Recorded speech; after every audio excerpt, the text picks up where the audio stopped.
She found the letter on a Tuesday. It was inside an old book she had never opened. The letter had no name on it, no address, no date. But at the end, there was one sentence that changed everything. I know what you did, and I forgive you. Who wrote that letter? Who was it for? And why was it hidden inside her book?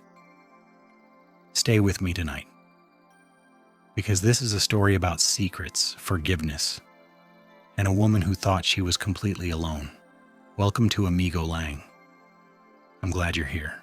Tonight we have a story for you, a real story, a human story, and as you listen, you will learn English, not because you are studying, but because you are living the story with us. The English in this story is clear and natural, sometimes slow, sometimes a little faster, just like real life. Are you comfortable? Good. Let's begin. Her name was Clara. Clara Mendez.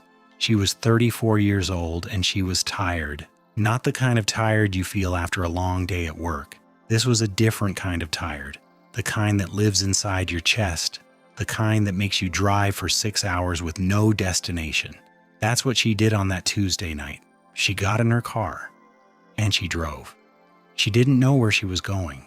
She just knew she needed to be somewhere else. At 11 o'clock at night, she stopped. Not because she wanted to, but because the rain was too strong. She could not see the road anymore. In front of her, there was a small hotel. Old, quiet, almost invisible. The sign said, Blue Moon Inn. She looked at it for a long moment. Then she went inside. The man at the front desk was old, very old. He had white hair and small glasses. He was reading a book when Clara walked in. He looked up slowly. "One room?" he said. His voice was soft, calm, like he already knew she was coming. "Yes," Clara said, "just one night."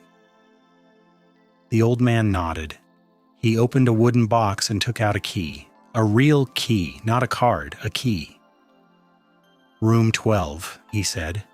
He placed the key on the desk. Clara looked at the key. Then she looked at the man. "Is there a restaurant nearby?" she asked. The old man smiled. "Everything is closed," he said. "But there is coffee in your room and a good book." Clara took the key. "Thank you," she said. "Sleep well," said the old man. And then he went back to reading, like she was already forgotten. Room 12 was at the end of the hallway. The floor made sounds when she walked. Old wood, old walls, the kind of room that has a history. She opened the door. The room was small but clean. A bed with white sheets, a lamp with warm light, a window with rain falling against the glass, and on the nightstand, a cup of coffee. Still warm. Clara stopped. She looked at the coffee. She had just arrived. Nobody had time to prepare it. She looked around the room. Empty. She checked the bathroom. Empty. How was the coffee still warm? She sat on the bed. She wrapped her hands around the cup, and she told herself, "It doesn't matter. It's just coffee." But then she saw the book. It was on the nightstand, next to the coffee. An old book, brown cover, no title on the front. She picked it up. She opened it. And there, between page 40 and 41, was the letter. Let's pause here for a moment. You are doing great. Let's look at some words from the story. Tired. She was tired. Tired means you have no energy. You need rest.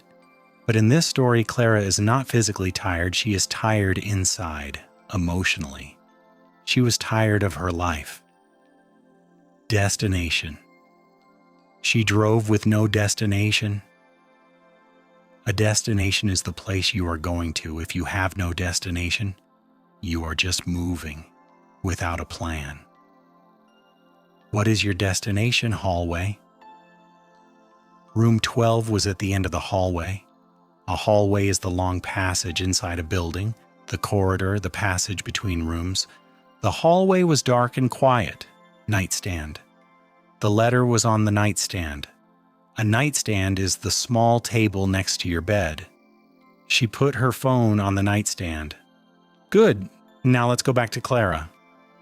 She has the letter in her hands, and she is about to read it. Clara opened the letter carefully. The paper was old, yellow at the edges.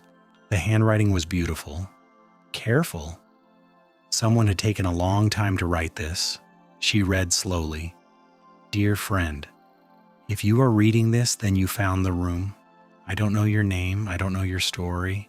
But I know something about you. I know that tonight you are carrying something heavy, something you haven't told anyone, something that keeps you awake at 3 a.m. I know this because I was you. Many years ago, I was sitting in this same room, same bed, same rain, same feeling. I made a mistake, a big one, and I spent years believing that I was too broken to be forgiven, but someone forgave me anyway. Not because I deserved it, but because that's what love does. So tonight I want to tell you something important. Whatever you did, whatever happened, you are not too broken. You are not too late. Put down the weight just for tonight. Sleep well, dear friend, and tomorrow begin again. I know what you did, and I forgive you. Clara didn't move. She sat there, with the letter in her hands, the rain against the window, the warm light of the lamp. And then, for the first time in months, she cried, not because she was sad, but because someone had said exactly what she needed to hear, even without knowing her name. She read the letter again and again. Then she looked at the book. She turned every page slowly, looking for something, anything. A name, a date, a clue. On the last page, she found something. A small handwritten note. Different handwriting, smaller. It said, "This letter has been here for 40 years. Many people have read it. If it helped you, pass it on. Leave something behind for the next person. Room 12 is always waiting."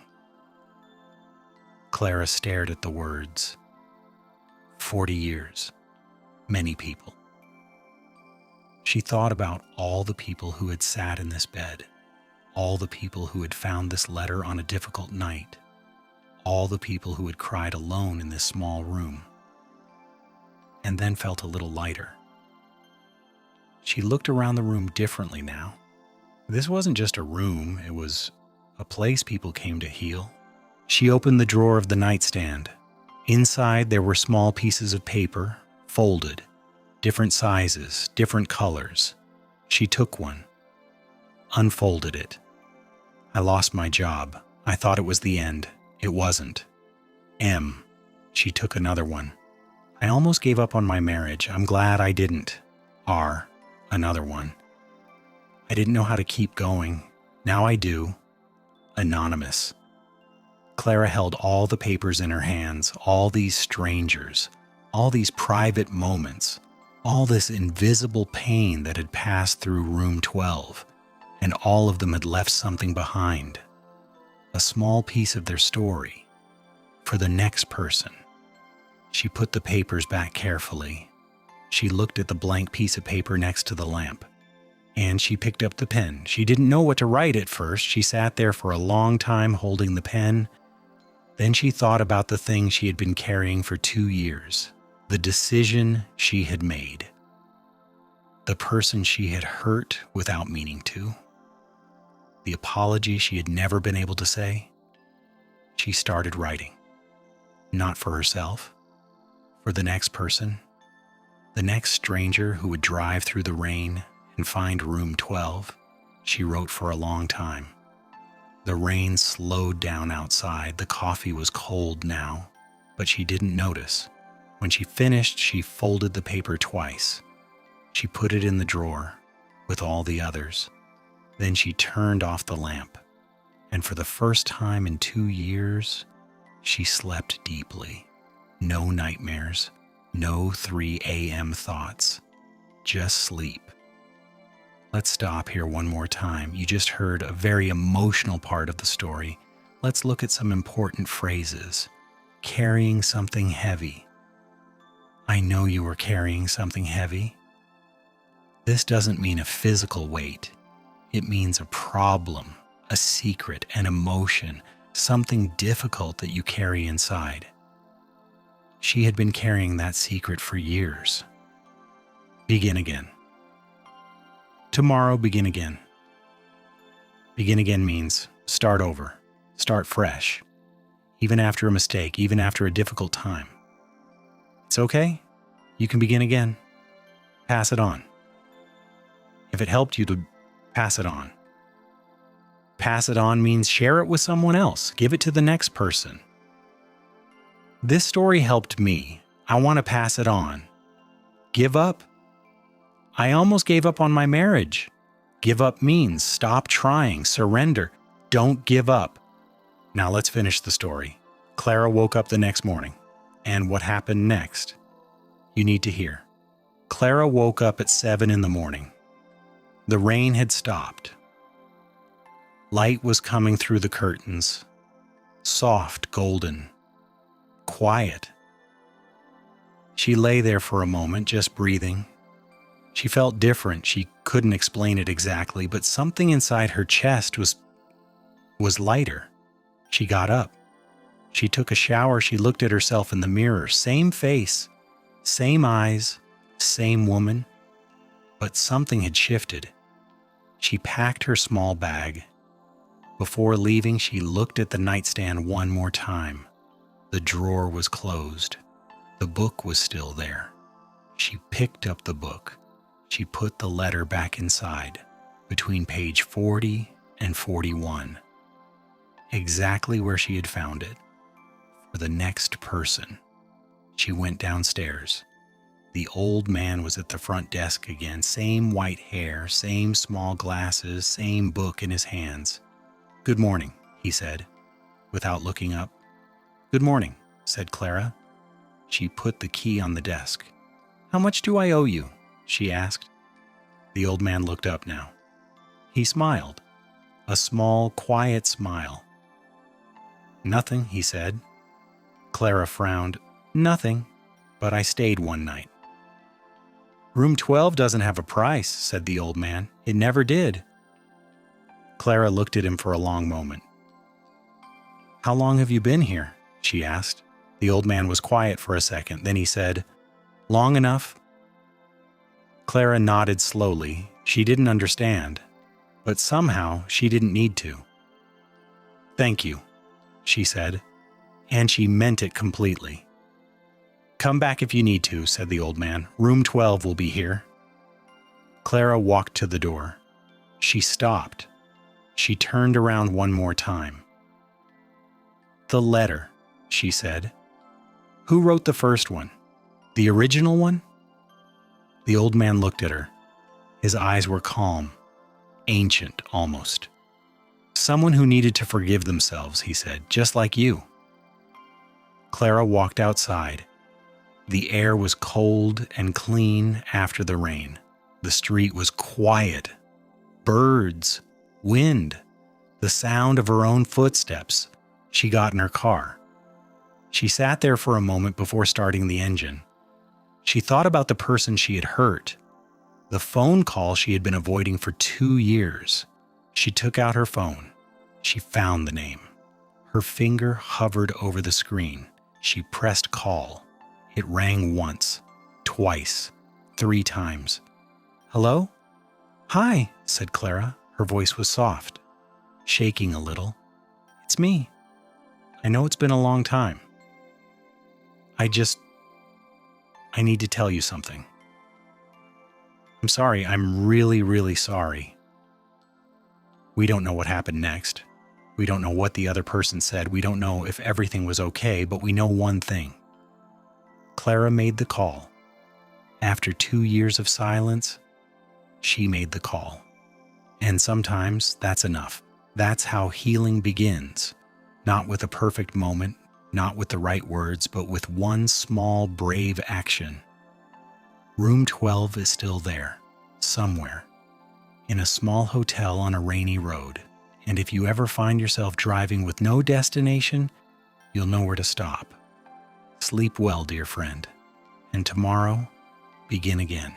That was The Last Letter, Episode 1 of Night Stories for English Learners. If you made it to the end of this story, your English is better than you think.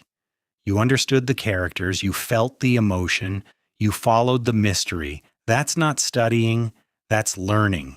If this story moved you, I'll share it with someone who needs it tonight. And if you want more stories like this, subscribe to AmigoLang. We'll be here every week with a new story, a new night, and a little more English. See you next time. Good night.